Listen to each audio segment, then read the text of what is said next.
So, pinakain ko siya ng raw. Sabi ko, ganito, ganyan, ganyan. So, to cut the story short, lahat ng protocol sinunod ni Ronnie Inopia. What had happened? Pumutok ang lymphoma. Ayan na siya. Asan na siya? Wala na nga yan eh. Ito yung black na yan. Pag nakita niyo si Ronnie, gwapo-gwapo na. At saka maliit mo lang yan. May nang sa lawag tayo. Wala ba tayo sa kaulan? Ay, diba? Sa lawag na tayo. So the thing is, napatunayan natin sa mundong ito na ang sakit pala Nagagaling. gumagaling. Lalo kung pinapakinggan nyo yung sounds of your body. Yes! Nakuha? Yes! Yes, do you agree? Yes! So, bago pala kayong magkasakit ng kay Ronnie, nag-i-start kayo sa infection muna.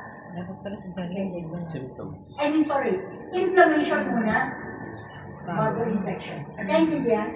Yes. At sino ang causes or sino yung culprit ng inyong inflammation and infection? Microorganisms. Naintindihan? Yes! So, to balance the bad bacteria inside your body, you need a good bacteria to eat.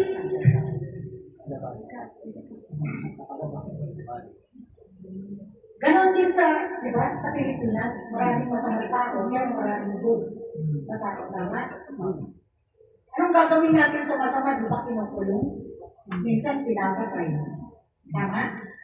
So, gano'n ang gawin natin sa microorganisms na culprit pala sa katawan ng tao. Oh, yung mga malalakihan dyan, ha? Pati-iwan kayo.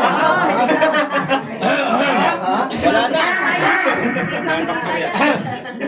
Kasi kung malalaki ang tiyan nyo, ibig sabihin ang fatty liver kayo. Yes! Aray, Doc. Aray ko.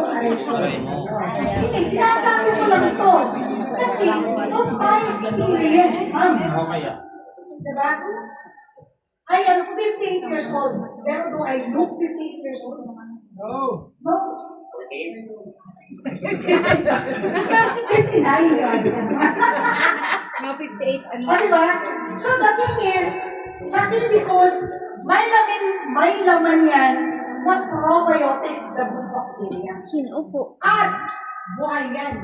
Kaya nga pag nagpapadala kami, nagpuputukan. Diba? O, sino yung nagpadala ng pumutok? Diba?